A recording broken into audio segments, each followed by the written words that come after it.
Yes.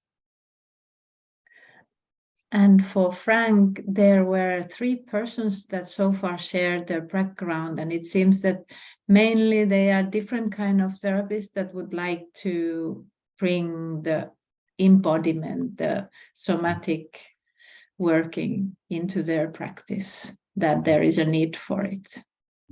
Yes, need or interest. Mm.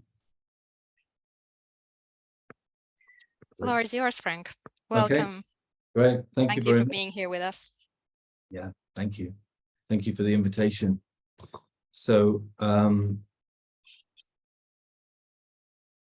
knowing that English may not be your first language, I will try and be as clear as I can, and hopefully you'll understand me well enough. But do say if something is not clear in this time.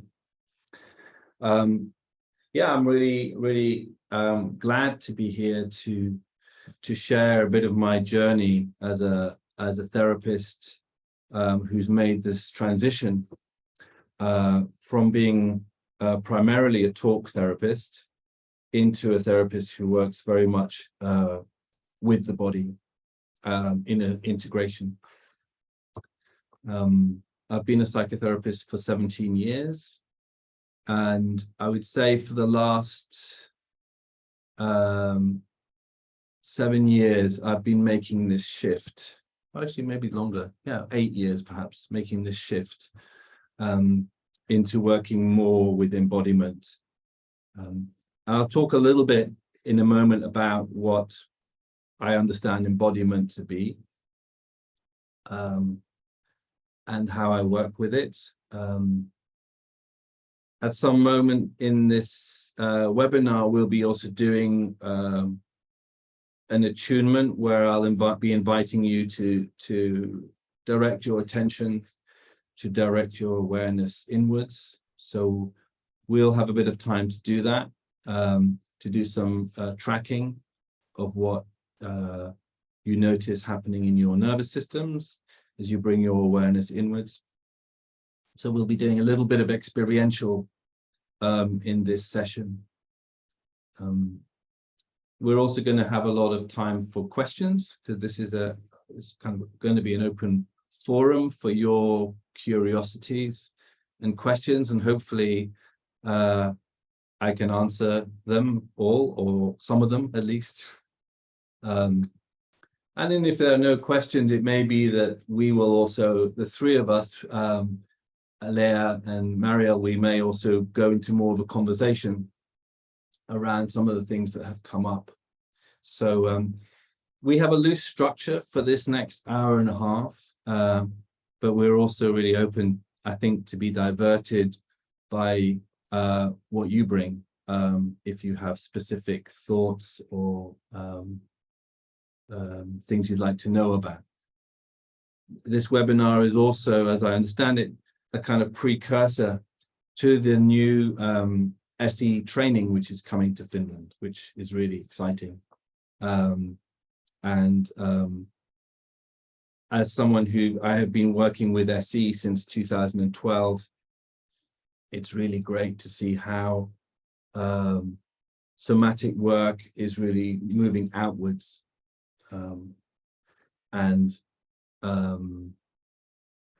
Yeah, there's been a lot of evidence to show that mindful or awareness approaches are producing really important results in therapeutic work. How to use introception, how to bring your attention inwards, is now becoming really widely accepted and used, and I suspect why many of you are also here to make this integration, important integration. Frank, there is yeah. a small detail that your camera with the table is a bit unstable. I was just thinking, better I mention it now than after 1.5 hours. Yeah. So there is a sort of like shaking. I don't know, is it that the table is moving while you are leaning your hands on it? That's good to know. Thank you. Just to make you aware of it. Yeah. we're catching the dysregulation early, and so that we can shift it. So thanks for that. Useful. Thank you, Mariel. So yeah, my original background was as a dancer. So I really came from the body. I was a contemporary dancer for most of my career. And then I retrained in psychotherapy. And I was very specific about not wanting to use dance or use the body. I really thought, I'm leaving dance. I wanted to leave working with the body. I wanted to study something else. I wanted to study psychology. I wanted to study psychotherapy. And it's important to say this because my route back to the body has come from a different direction. It didn't come from movement per se. It didn't come from the kind of trainings I already had prior to that. So I really went into psychology, into existential psychotherapy, which is a modality in the UK that is, I don't know whether you have, I imagine you have existential psychotherapy in Finland. And my relationship to embodiment kind of came around after leaving dance and studying therapy. They talked a lot about embodiment. There was a lot of talk about being a body in the world, or being, you know, we don't just have a body, that we are our body, so on. And I was never really taught how to actually apply that. So although the therapy trainings talked a lot about embodiment, there wasn't the tools, there wasn't the the specific ways of doing that. I was not given the specific ways of doing that. So it was post training that I went on this journey to become more of a somatically based therapist. And how we make our integrations. I think all of you here as therapists, you know, we build our layers of trainings, and they all create a new integration, create an integration that works for us. So this is my journey of integration that I'm sharing with you today. I have a few slides I'm going to share. So I'm going to go to screen sharing, just to sequence embodiment a little bit. And then we will take it from there. So I'm going to share my screen. Okay. So. And if anyone has any questions while he's showing these slides, and otherwise as well, please use the reactions from the down bar. There is reaction and raise hand, because then your picture, the hand will pop up from somewhere so that we can see that you have a question. Yeah. Okay. So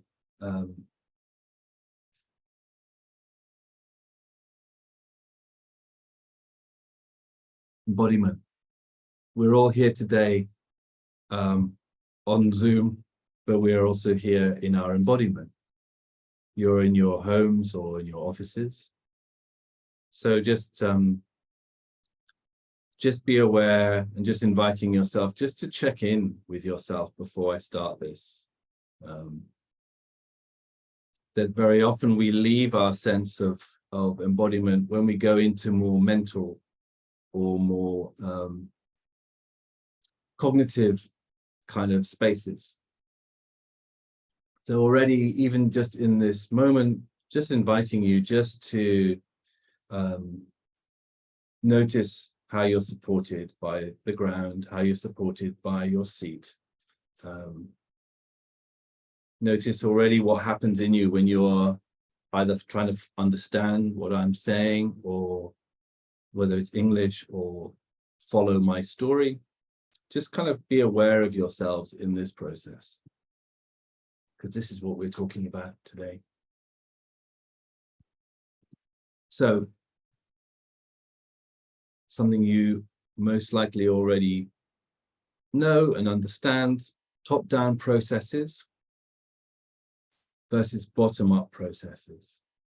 Top-down means traditionally insight-based understandings of the world that we have. This platform of self, of concepts, stories, theories, the sense-making that most of our kind of world is based on, and privileges top-down thinking. Yeah. So what we're also talking here about is bottom-up thinking. Like, how can processing this movement between top-down and bottom-up keep informing each other, so that they inform and change, that there is knowledge and important information and new information that we can find from the ground up, from the bottom up. And it says here, reflection versus awareness. So that term awareness is really important. Yeah. Because awareness takes us into a sense of being an observer, being mindful, being able to track what we notice happening from the ground up. What happens in our belly, what happens in our chest, happens in our breathing, the desire to move away from something, to pull back.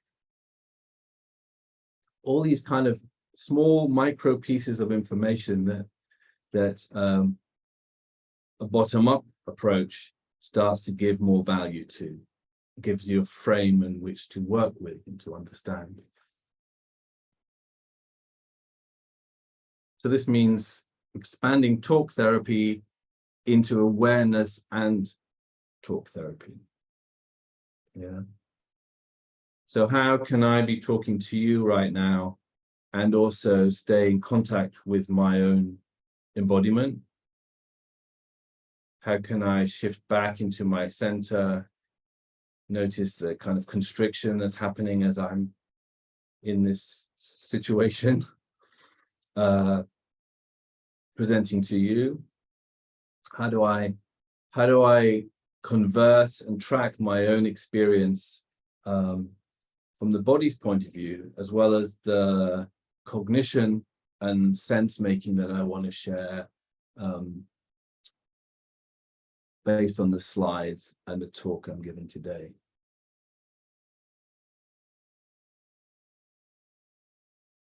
So working with embodiment includes all platforms of self. So this is this idea of having this this sense of self of prefrontal cortex, more gut self, more emotional self.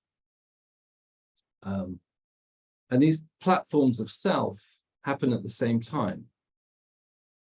So perhaps in this moment, I can be talking to you from my knowledge, from the knowledge I have already acquired, and I can feel pretty certain about the things that I'm sharing with you, while at the same time, my stomach might be doing this. There may be constriction going on. My heels might be slightly off the floor. I can track these different experiences that happen simultaneously.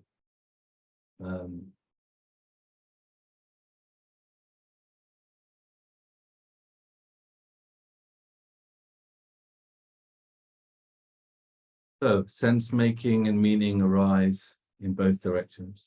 Yeah. So there's this idea that we can have a meaning that also arises from the body. Our bodies speak to us. Our bodies tell us when something is slightly off or doesn't feel quite right. Or we can walk into a room and notice something is a little bit different or not quite okay. We can sense an atmosphere. We can come into a room and something has happened and our bodies tell us that. We don't know. The room's quite silent. But we know, we have a sense that something is off. So that's where we're already getting meaning coming, yeah, that arises from the ground up,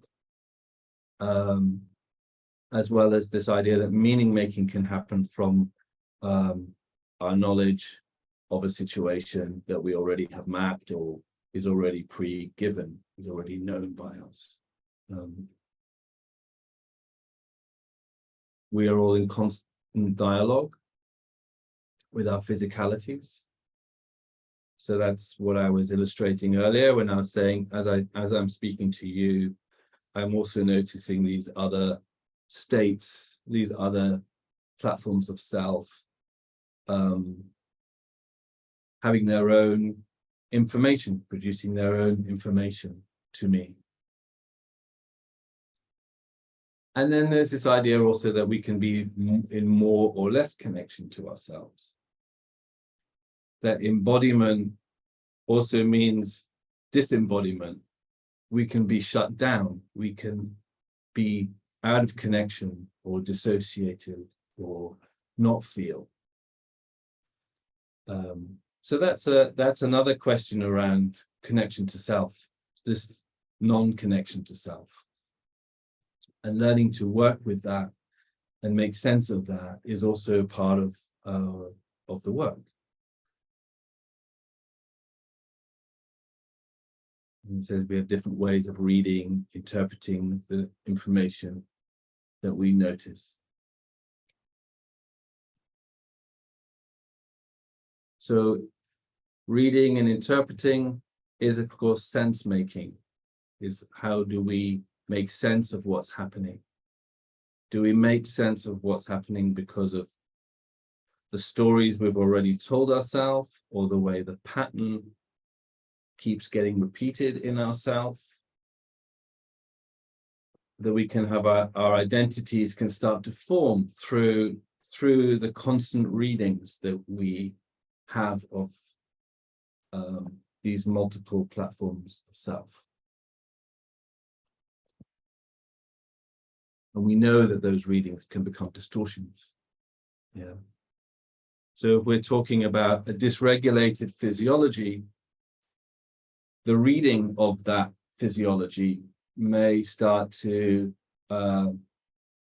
create distortions of identity, like I'm weak, or I'm, if only I was something else than who I am. All kinds of things, all kinds of identity, sense of identity and identity distortion comes out of these physiological forms of sense making. The way our neurophysiology produces internal states, which informs our thinking and our worldview. Yeah. Felt sense. So here we've got felt sense. And felt sense is the primary way in which we go to the body and direct attention in SE. And most somatic therapies is really mapping the felt sense. It's central to SE. And prior to my training in SE, I did a training in Gendlin's focusing. Some of you may have heard of Eugene Gendlin.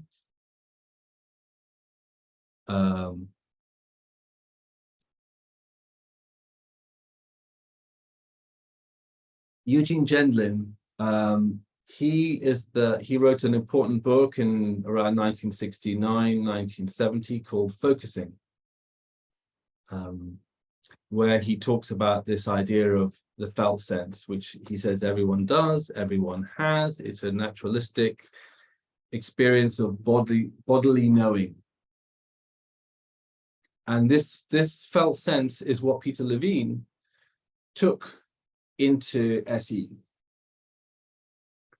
And in this quote by Eugene Gendlin, he says, an emotion is often sharp, clearly felt, comes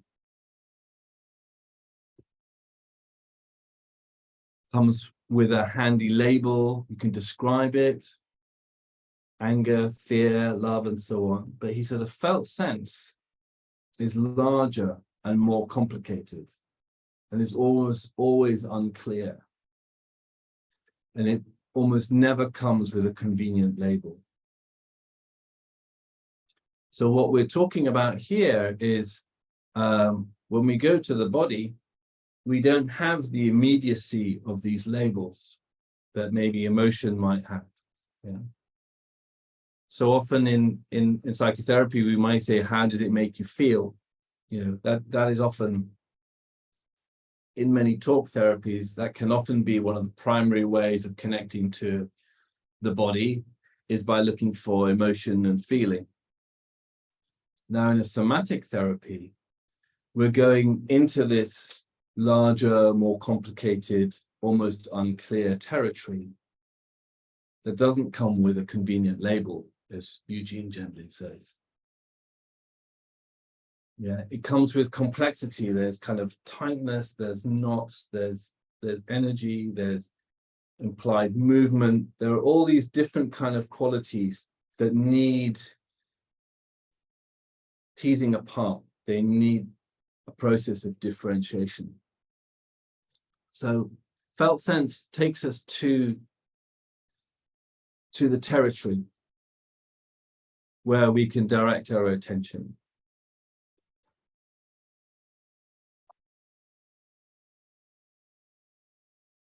Okay. So I'll go to the next one. There's a video about the felt sense, but I don't think we're going to show that right now.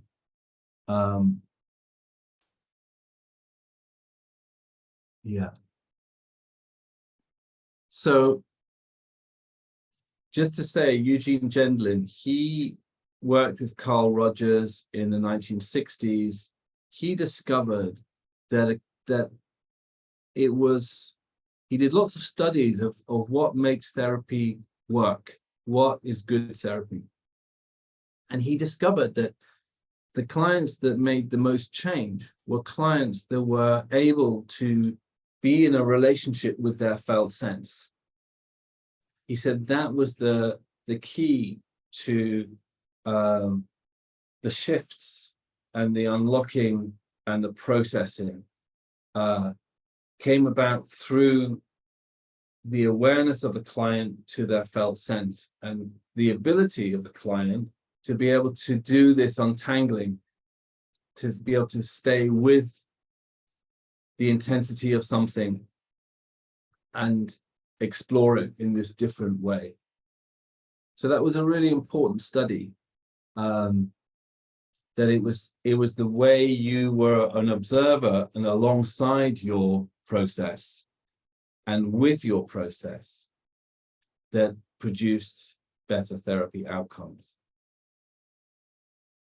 So being alongside your process might mean, yeah, I'm noticing something that feels really difficult or mixed in me, rather than I'm feeling really mixed, or So this slight disidentification, where you're able to, in your awareness, notice somewhere in you that has that feeling. So an awareness-based therapy would use this felt sense relationship to unpack it, and to, with the help of a practitioner, redirect, stay with things, tease things apart, find out, allow things to move differently. It says here, working with embodiment requires the skill of attention and differentiation. Differentiation means being able to say, well, it's a little bit less now, or it's a little bit warmer than colder, or a little bit less constricted or more expansive than constricted. So we're looking really in these subtle shifts, subtle changes where something opens out of constriction. Yeah, if we think of trauma patterns being very much around constriction, of managing an experience or managing the dysregulation from an experience, this kind of expansion and allowing the person to come out of constriction into something more alive is what the work is about. I've got here interoception as well as proprioception. So interoception is the ability to be in your body, to track, to spend time with something, to follow where it wants to go, to give it more room to move if it wants to move. Proprioception is how we orient in space, directions, where our body wants to go this way, or we have a feeling of something behind us, or kind of how the body carries its experience in space.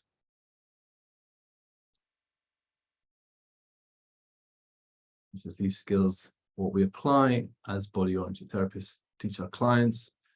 Yeah, it leads to greater empowerment and aliveness. So one of the ways in which we would direct our work is to bring down some of the charge, bring down some of the intensity of the activation so that the person has more internal options.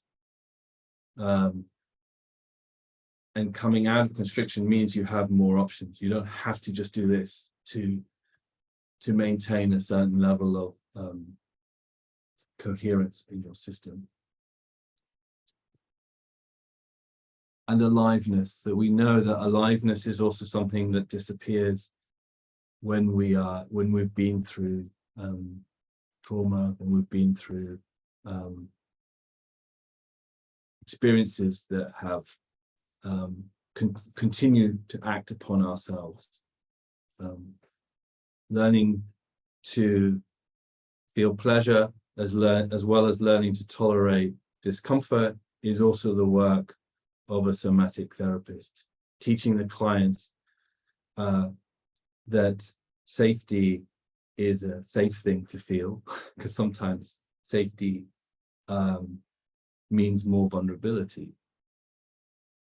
So we're really working on this whole spectrum of how do I allow my system to be in these not just with difficulty in a new way. How can I also allow my system to be with pleasure and with more settled states? Because what we can find is that we go into something more pleasurable, it starts generating more threat response. If I'm in more expansion, then I'm surely going to be more vulnerable. So those are some of the negotiations that we might be doing in this work.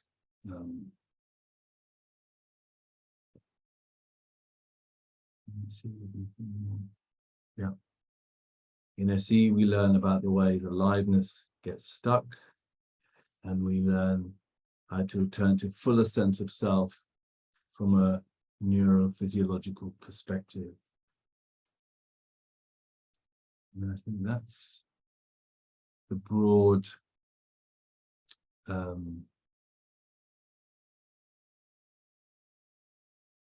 description that I'm just going to share with these slides.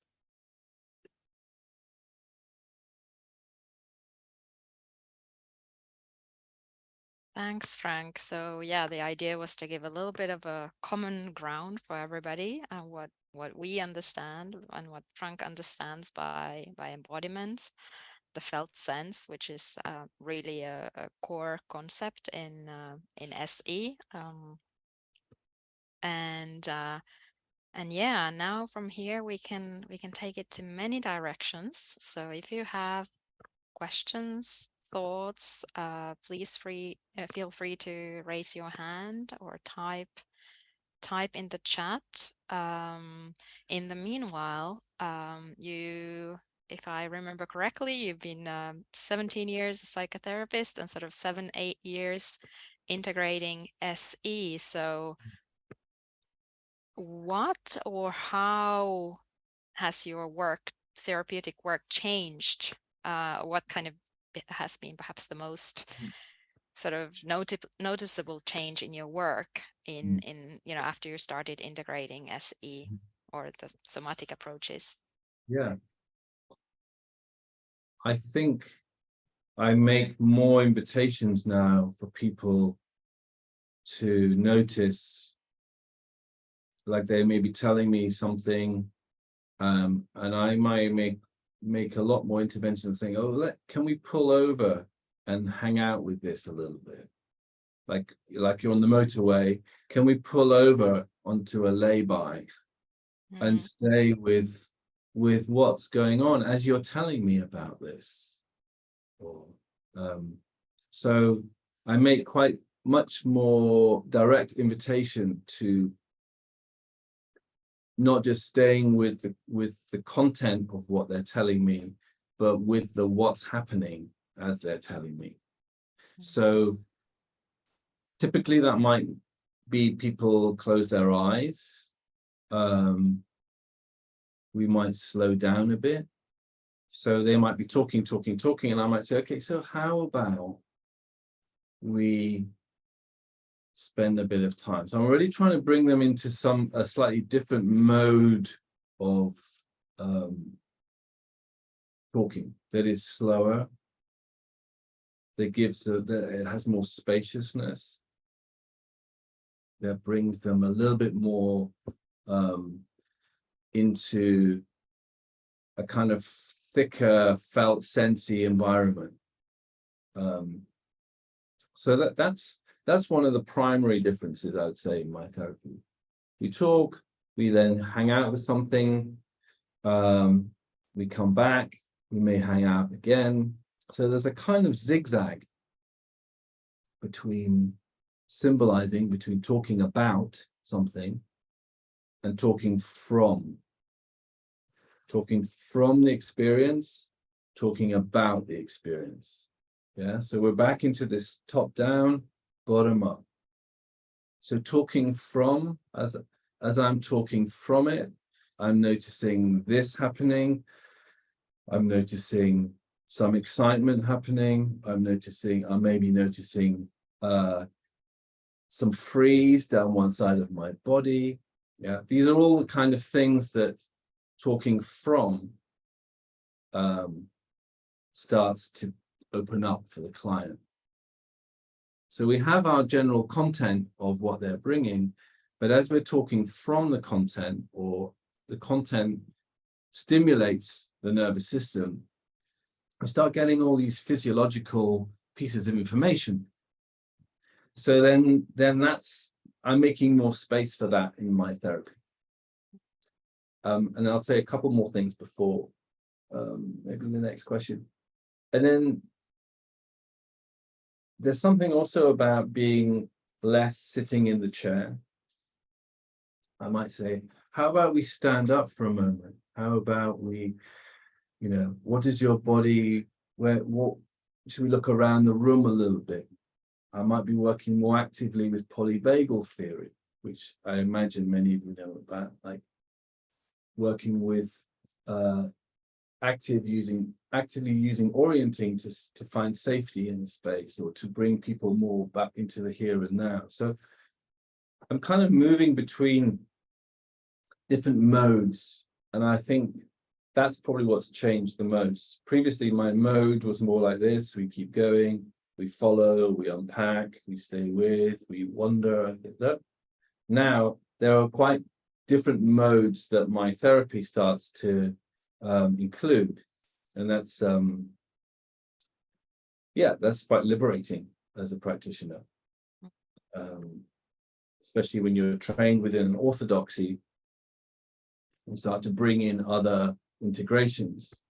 it also takes some time to start having the courage to move out of the orthodoxies and to start experimenting with something like a more body-based therapy. So that's largely how it's changed. Okay. I wanted to have a follow-up question, and then there's actually a question from Maya, kind of related to that. My question would have been, you know, how did your clients respond to you starting to integrate this? And then Maya's question was, or is, how do you help a client with SE who has no connection with their body or are not able to understand felt sense at all? Which is, I think, a lot of clients who are not used to working somatically, at least in my experience, struggle to some extent with this. Yeah. Great questions. So the first question, how did my clients respond? I think it was gradual. I was gradually introducing it into the clients. You know, the new clients that I started to come new more, I would introduce more specifically that, yes, I'm working now more with this.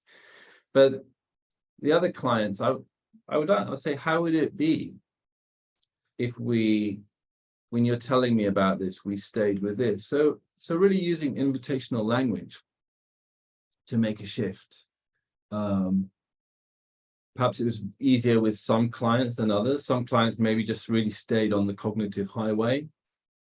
Other clients who were like, yeah, why not? You know, so it really depended on the person I was working with as I was making the transition. And to go to the other question about, yeah, what about clients who don't have much relationship with the body? And that's also a big part of the training. Like, how do we start to develop that kind of awareness with our clients? Many clients may not want to go to the body. It's like the last thing they want to do. Like, that's where my anxiety lives, or that's where my discomfort lives. Like, why would I want to do that? You know. So it's a slow process. We're just gently inviting, and in the next session we're gently inviting, or we may not even mention body. You know, may mention, like, so when you're out in the sun, or when you're in you know, just out enjoying yourself, what's that like?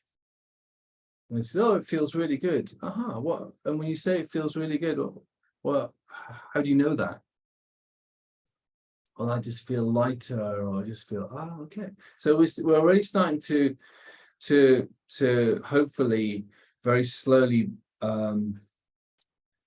gently direct clients towards a sense of body, and that can be slow work. Yeah.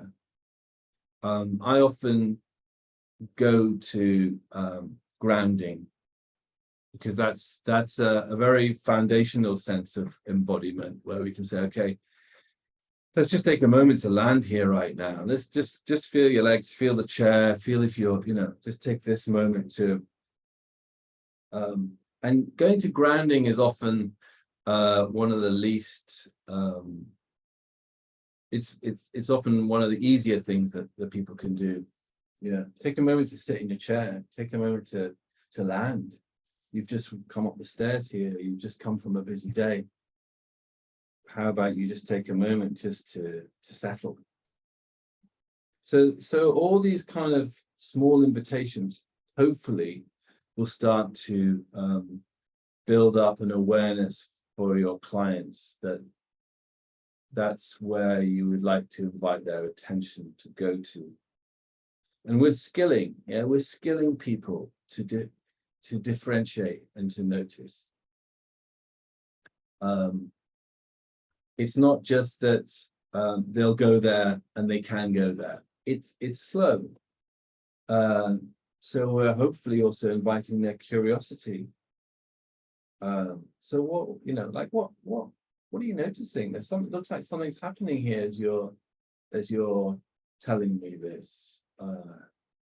You know, so with, you know, inviting their curiosity towards the body is also one of the strategies we may be gently and subtly, hopefully, applying to these clients that find going to the body difficult. Sometimes we can say, oh, maybe just put a hand somewhere where, support yourself, or where would feel good to place a hand right now. So some of those things can also help. And it's slow. Yeah, it's a slower process. You mentioned, sorry, did I interrupt? Please. You mentioned sort of that you might say like looks like something is happening. So I think that's quite an important role of the SE therapist, is to notice in person, because I can share from my experience when I started SE as a SE sessions as a client, I wouldn't notice anything. But then my therapist seemed to notice and was able to, not to tell me what was happening, but to sort of ask questions like, how is your breathing?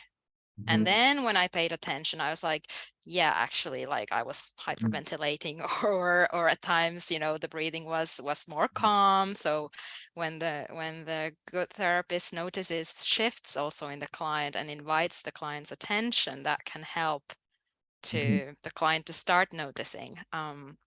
So I think big part of the SC training is also to learn to kind of read the other person and help them to through the mirroring in a way to develop that felt sense.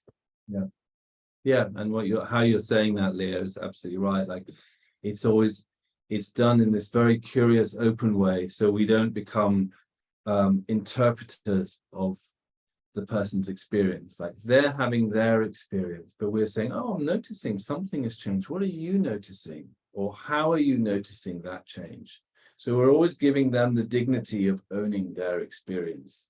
So we're not on the outside reading, interpreting. We might be offering a working hypothesis, but it's always tentative. It's never, that's what's going on, yeah? So we're always keeping them in their empowerment. It looked like there was a shift there. What are you noticing? Or what did you notice just then? So we really privilege their perspective. Yeah. There is another question, but somebody asked to see the last slide again. It might cut a little bit our discussion here, but I just wanted to bring that up so that we don't forget it. So if you can, are you able to pull it up? And I don't know, Elina, if you had a particular question about it or a comment related No, to it was so interesting. I just didn't have any time to write the sentence. Okay. Yes, I'm happy to share it again. I think it was the one about SE. Let's see, share. Yeah, there was.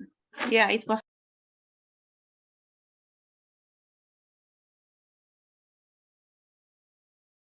Here it is.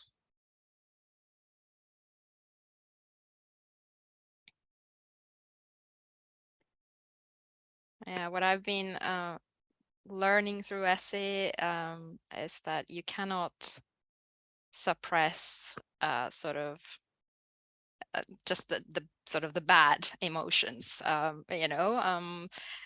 when we try and avoid the kind of the unpleasant memories and things like that, when we don't want to feel certain strong emotions because maybe we didn't learn to feel those in the first place, we can't just get rid of the bad stuff. We then sort of suppress all our emotions. So when we are able to feel more fully into the difficult stuff, then one is also able to more fully feel also the positive stuff. Would you agree, Frank? Absolutely, absolutely. Yeah, there's a real correlation between being able to tolerate, if learning to tolerate the bad stuff also means we can tolerate the good stuff. we need to be able to do both. And I really love in that last slide, you know, they talk about aliveness. Like aliveness is more than just emotion. You know, in SE, we talk about this affect of aliveness, this sense of yes, yeah, this feeling of vitality, yeah, this sort of excitement for life. It may be excitement, or it just might be this kind of energy. We might not even be able to say what emotion it is, but it has vitality in it. And that's often what gets released when we're in a constricted trauma physiology. A lot of our energy is used to brace and hold and manage. Yeah.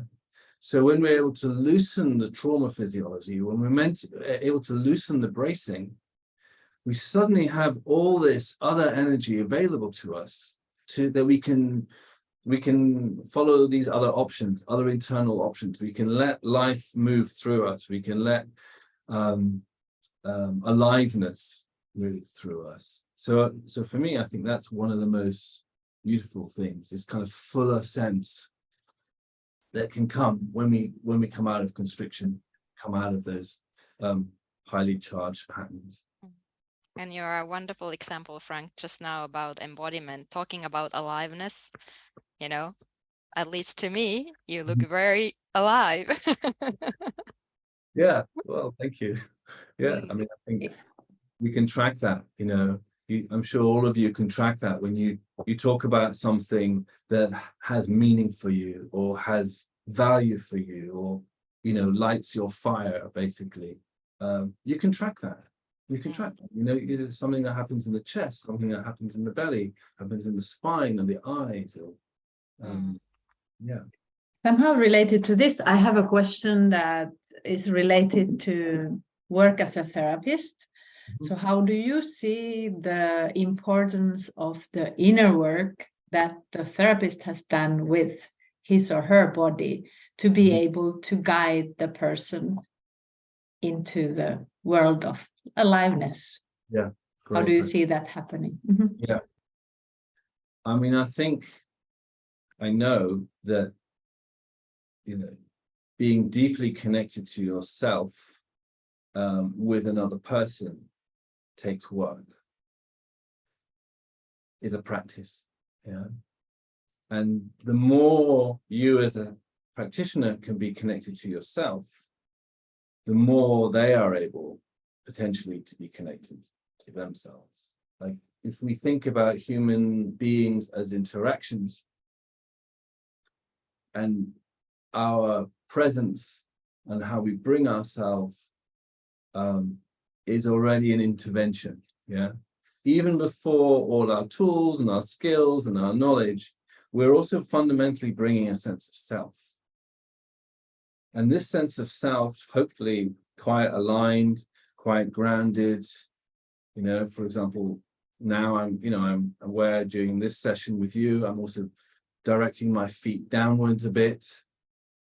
I'm feeling the weight a bit. So I'm using my alignment, my sense of self, to be able to be here, hopefully in a useful way, even just in this moment, not doing therapy, but in doing a webinar with you guys. So to answer your question more clearly, yes, as a therapist, we know that from all therapies, that we need to be able to go there ourselves. We need to know what our blockages are, what our activations are, so that we can separate out between what's happening over there to what's happening in ourselves.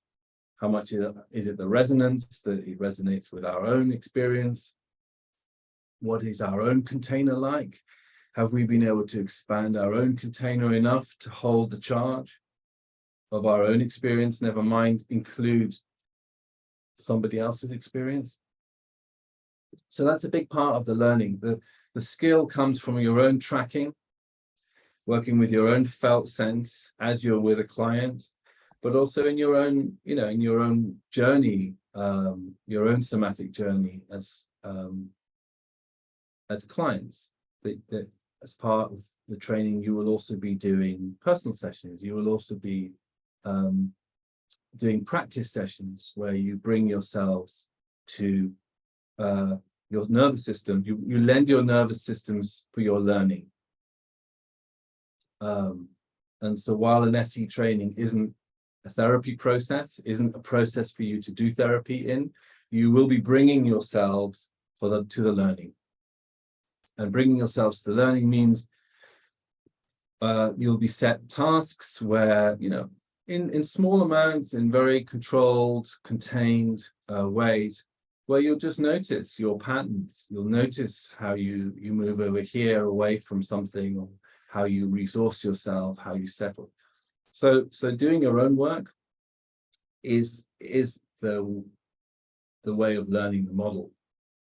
And you learn the model through bringing yourself somatically as an embodied student to the training.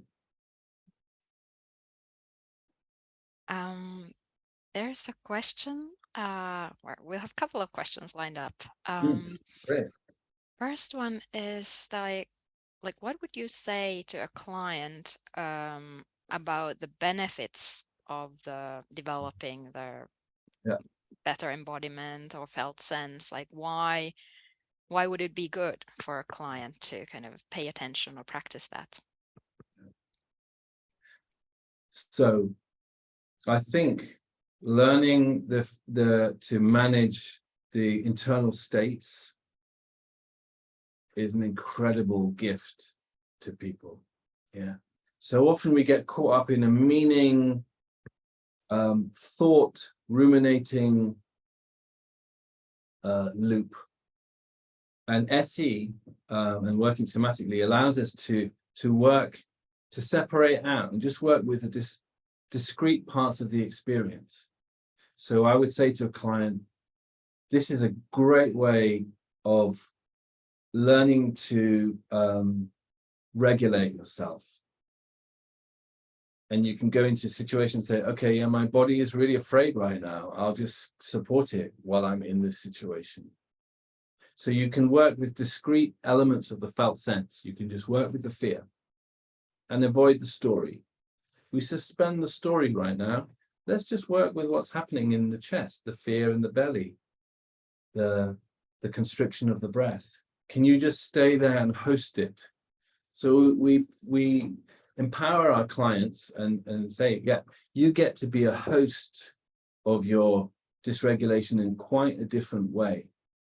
You'll learn specific ways in which to hold what's happening in you, to hold discomfort, so that you don't always go into behaviors that are ways of managing it. Because often those behaviors mean your world gets smaller and smaller and smaller. So what we're saying is, no, through this work, we can stay with these really volatile experiences in a new way. And we can resource yourself. You can find skills to hold that and bring down the intensity.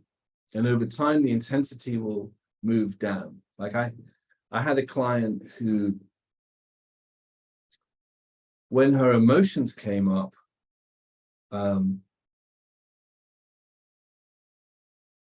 despair and disaster also would be felt at the same time. So she wasn't just emotional, it also felt like catastrophe. Yeah. So over time, what we were able to do is we were able to take the catastrophic away, which is a kind of meaning. Yeah. Like my emotional states mean sort of the end of the world, which may have come from a very little child's experience of being overwhelmed. So we were able to shift away the catastrophe into experiences now where this person has intense emotion. She just goes, oof. Yeah, I went out today and there was intense emotion and I just stayed with it and I moved it out and it just passed through me differently. So what happened there was this person no longer stayed in bed in the dark with her difficult states, assuming that it was just, meaning of catastrophe, fear, so on. She was just able to go, well, I was just feeling really upset, and I was still able to go out into my day. So we had separated out two of the elements of her experience. One was the meaning, and the other was the emotion. And part of the somatic work is this separating out different parts of the felt sense, so that it doesn't come as one big whole and overwhelm you and dictate your life. So this is a really great way of freeing yourself from the tyranny of your survival physiology, and finding new options. Does that answer the question?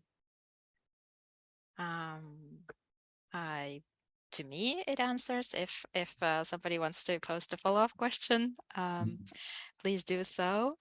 Another question is, somebody has observed that with some people, our nervous system feels immediately safe and relaxed, while with some other people will feel tense or nervous. Do we know what is it that our nervous system is picking up when it reacts like this? Yeah, that's a great question. So you're talking about situations where you're with someone and you feel a little bit uncertain or a little bit some fear, or yeah. So it may be that you're in the resonance. Maybe you're sensing some of their fears with some of your mirror neurons you're picking up. So if we think of relationship as a kind of feedback loop, as I said earlier, this is your body telling you something is off here. There's fear here, or something doesn't feel quite okay. So that's all really useful information. We can make some guesses what it might be connected to, and it may take some time to work out what that is. So in those moments as a practitioner, if I'm feeling a bit off-centered by somebody's dysregulation that's affecting me, I think, is this mine? Did I bring this in here? Or is this something in the interaction? Okay. So then what I would need to do, I would need to pull back a little bit into my midline. I need to pull down into my feet. I need to hold into my groundedness. I need to do some internal work, some introspective work of connecting to myself and noticing, oh, there's some fear here. Okay, interesting. Really interesting. There's some fear here. So that's information. I might not give it back to the person, but I will just hold it in mind and notice, okay, interesting. So maybe they're bringing some fear in here. So I may say to them, okay, so how are you doing right now? This is a new situation. We've never met before. What do you think of this office? Like, are you comfortable where you're sitting? Should we move back a bit? Should we, I might do a little bit of allowing them to find a place in the space that feels more comfortable. Are you comfortable there? Want to sit over here? We've got, I would allow their nervous system to find something a bit more optimal. Maybe you want to sit in this chair so that you can see the door. Sometimes we can feel a little bit, oh, I'm cornered here, So I would just very casually find ways of working with that fear, see how it wants to be met.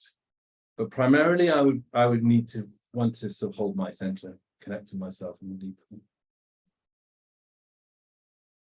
Yeah, you mentioned the mirror neurons. I think that, I don't remember when they were discovered, but that's kind of fairly recent. But yeah, the body actually has these sensors basically that detect what the others are feeling, and then some people are perhaps more sensitive or more attuned to children tend to be very naturally good at sensing what their caregivers or adults are feeling around them, but we all do that in, you know, larger or lesser extent, and automatically kind of tune if somebody is very stressed or angry or something.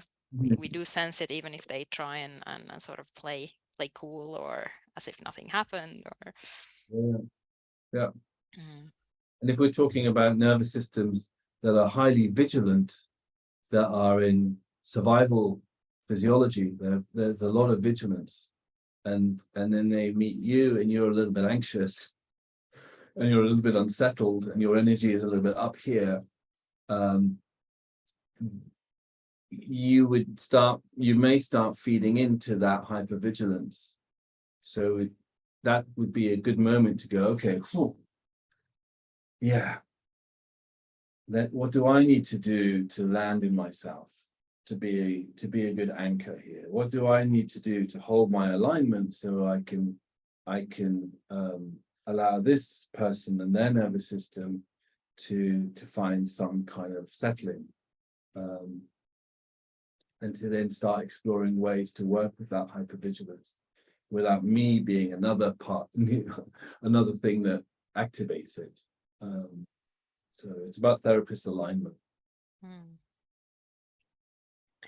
How do you have personally kind of special practices, or like how do you keep that alignment, or how do you basically maintain? Because I think for a somatic therapist, body is a therapeutic instrument in a way, and how do you sort of maintain that capacity to be aligned and present?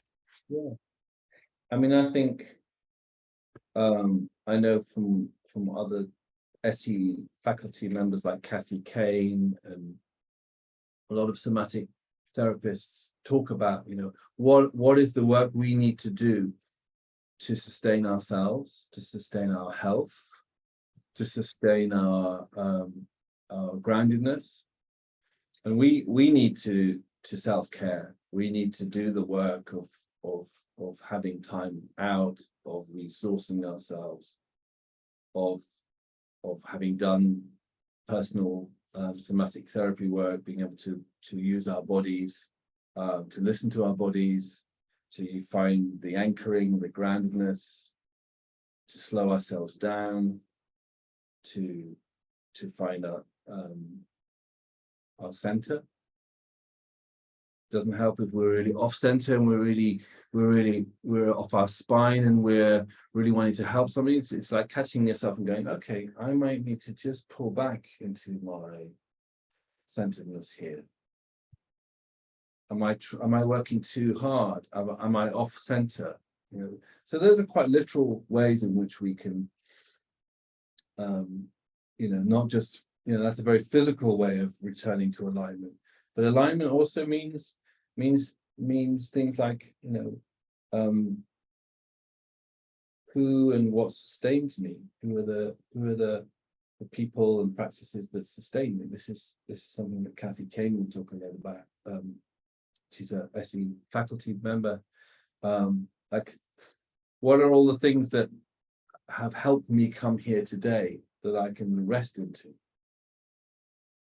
My teachers, my spiritual practice, my badminton, my close, intimate friends, like those are all things that, you know, allow us to be here in the way we are here today. Yeah, we're not just professionals, you know, heads on sticks. You know, we're people with animals, cats, and you know, we need to actively draw in and be aware of the things that sustain us. And we can do that through connecting to a felt sense of those things.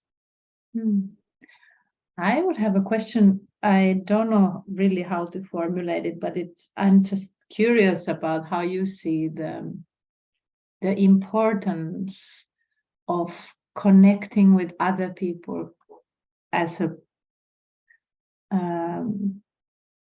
and that the role of it in healing in general? Like, would it be possible to heal alone? Like, that's the one extreme. And then is it only possible with connection with the other in relation? What's the meaning of the relating in healing?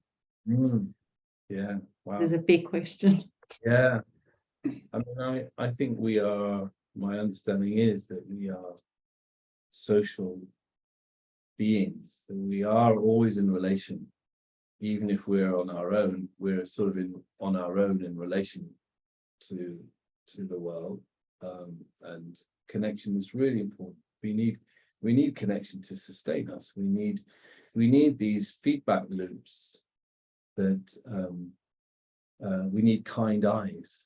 We need people. We need the feeling that we're looked upon benevolently, with kindness. We need to feel that. In order to feel healthy and whole. You've grown up in an environment where you've just been judged and treated harshly, and we can see the effect of that. People that come out of abusive, harsh environments, it's terrible. You're not nourished. You're not warmed safely into your being, in a way. So connection is huge. Connection is a really big part of that, and we are in the job of reconnecting people to themselves and reconnecting them to their world, and we are using our connection to them as a kind of catalyst. Using the warmth of our voices, we're using the consistency of our presence. We're using our respect for their boundaries, for their no, and they go, oh, I don't want to do that. I go, great, so good to hear you say that. Like we're offering hopefully good forms of connection and respect that allow them to feel their own alignment, their own autonomy over time. So connection is huge. It heals. It's the right kind of connection. Yeah, and earlier, maybe to add that what we said about the mirror neurons, the co-regulation, basically to go to places that seem way too scary to go alone. The therapist being able to kind of hold and co-regulate those strong feelings. I think that's part of the relating and how that can help healing. Yeah, exactly. Yeah, the co-regulators. Yeah. Speaking about co-regulation, did you have in mind a small practice, maybe before the end? This would be a good time. Yeah. So with that in mind, with this idea of co-regulation, I'm going to invite you all we're going to do quite a short 5, maybe 6 minute tracking and centering. Talked quite a lot about alignment, talked about being aware of yourself from the inside, so you can turn your cameras off if they're on, or in whichever way. But we'd like to start by inviting you to assume a kind of neutral position. So we want, ideally we'd like, sitting, ideally with feet on the floor. So you're not in a lying position necessarily or cross-legged position, but if you can start with a relatively neutral position, and just bring your attention inwards. And do that in whichever way you want to do that, but just make that shift. And a felt shift, maybe slightly back and in if you want to lower your eyes or close your eyes. And we'll just start with the legs, start with the feet, start with how you're supported by your environment.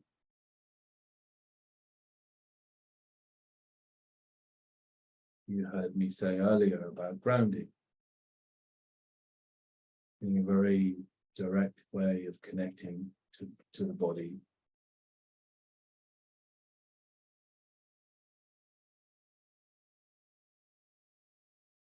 Seeing whether you can feel how the support comes upwards so that you can let go a little bit into the support. So just see whether in those places of contact, you can just let go a little bit into the support that's coming up from below.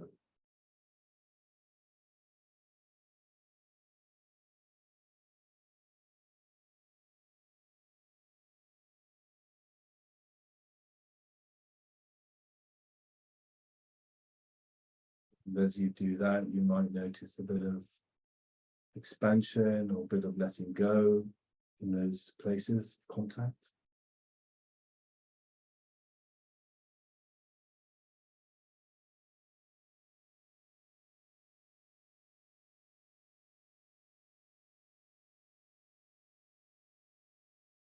And we're now in this kind of territory of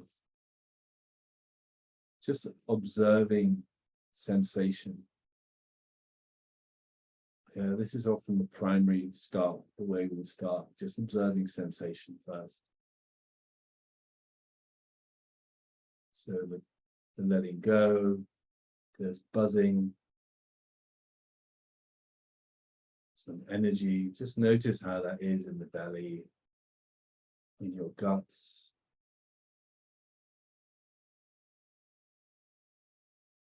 Maybe in the chest. Just see if you can just track that.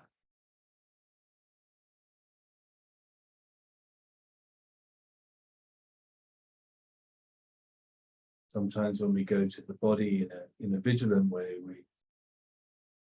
we can overread our internal states, something wrong. Yeah. What we're trying to develop is a kind of curious, even slightly friendly kind of observer of what's happening in your system right now.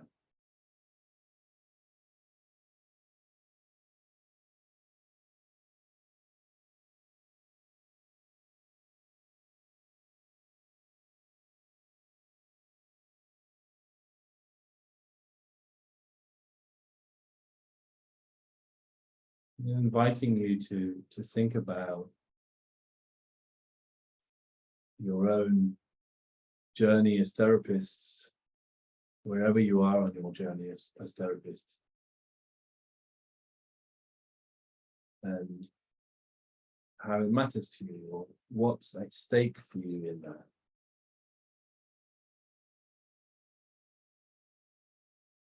And just seeing if there's any response in your bodies when you bring that to mind.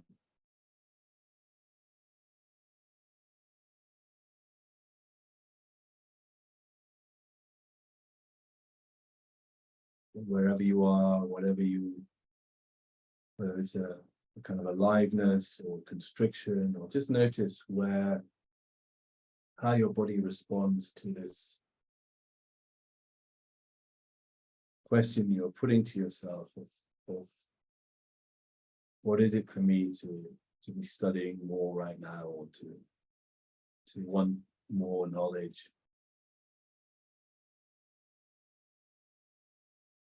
Just notice what happens in you.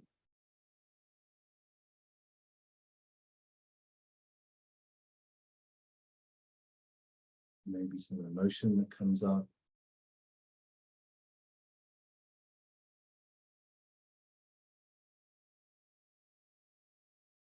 Or maybe some thoughts that come up. And again, gently inviting your attention back to your body.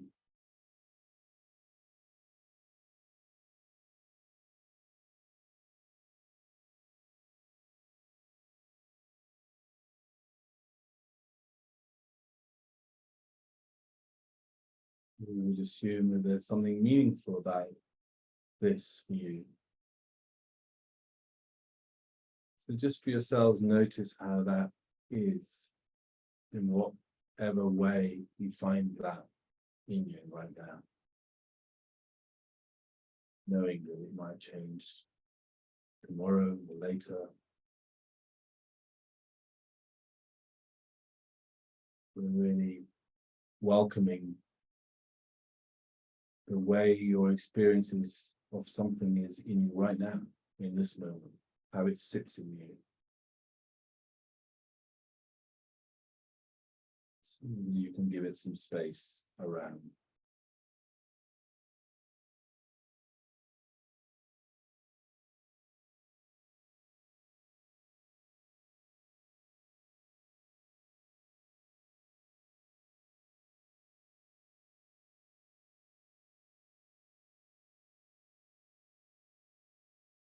And as you give it space or you open the frame around it, you're not trying to down-regulate it. You're not trying to make the intensity of it lower. You're just trying to meet it or stay on the edge of whatever you're noticing.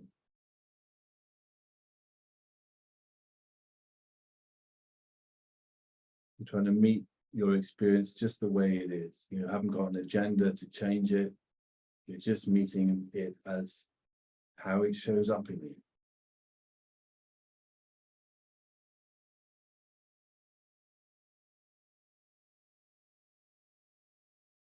And see whether you can just take a few breaths as you notice it right now.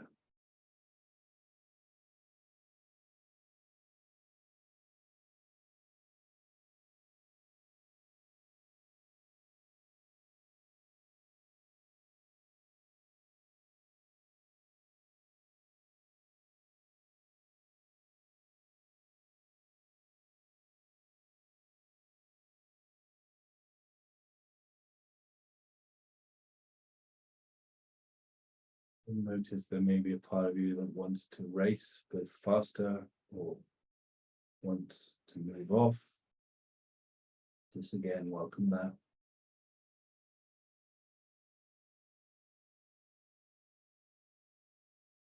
Don't try and block that. You just notice that energy. If there's some energy that says, Frank, you're going way too slow. Just notice how that arises in you.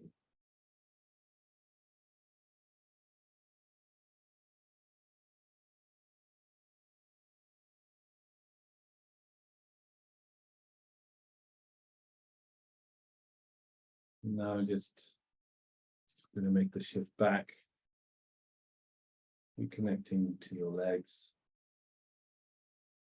Acknowledge what's come up in this very short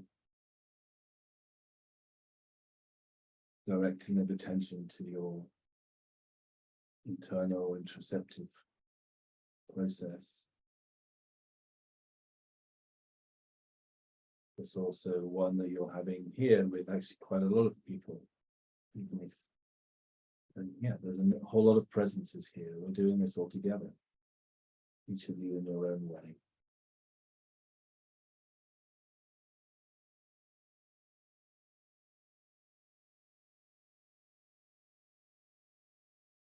And then just maybe you can curl your toes and stretch a bit and do whatever you need to do to come back.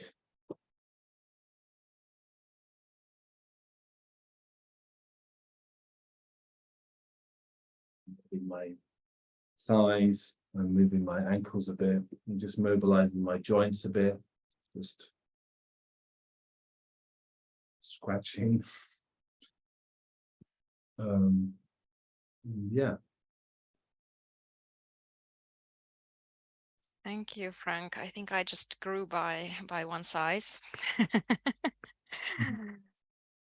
Nice expansion here. Does anybody else want to share, either just putting the microphone on or in the chat, something that you noticed or how it felt? I just always love this, meeting ourselves with such kindness, that whenever we practice that, it increases. And whenever I hear those kind and loving, gentle wordings, it just becomes more and more part of my inner wordings, and just really necessary and needed. Beautiful. Thank you. And there is a comment, beautiful, simple, and bringing you back. Yes, exactly. Back in the body. From Ida. This is bringing us almost to a close. We have a couple of minutes. So we'll be sending you a link to this recording if you want to revise anything. And we will also send you, a lot of you joined while you registered for this event, you asked to join the mailing list. So through that, we will share information about upcoming events. There is one in May, a workshop on sexual trauma, where a wonderful teacher, Ariel Giaretto, actually comes to Helsinki for 2 days. And then hopefully next year we will have a 3-year somatic experiencing training starting in Finland. So if you didn't yet join the mailing list and now you think like, well, might be interesting, just pop us a mail and we'll include you. In the comments, there's a one commentary that one interesting way to explore mirror neurons is to watch one of these funny home videos in which someone falls, be aware of your own body and notice where in your body you felt the fall. And this person has noticed that the pain can be really sharp and clear in their body, just watching the other person. Yeah, that's true. Sometimes you see something happening to somebody and that's like, oh, that must have hurt. That's also like typical, like if somebody hits their finger with a hammer or something. So we do feel it. Thank you so much, Frank, for being here with us. Frank hopefully will also be with us in the training next year as an assistant or as a faculty mentee. We'll see.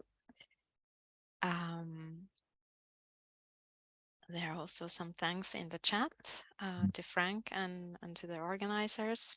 Thank you also for everybody participating. Without you, we wouldn't be organizing any of this. So thank you for being here with us and sharing this precious time. Pleasure. Thank you for coming. Thank you for offering your presence and wisdom. Highly appreciate it. Yes. That's it for now. We look forward to seeing many of you again in some other occasions. And yeah, bye for now. Exactly. Beautiful evening for everybody. And thank you. Goodbye all. Bye-bye.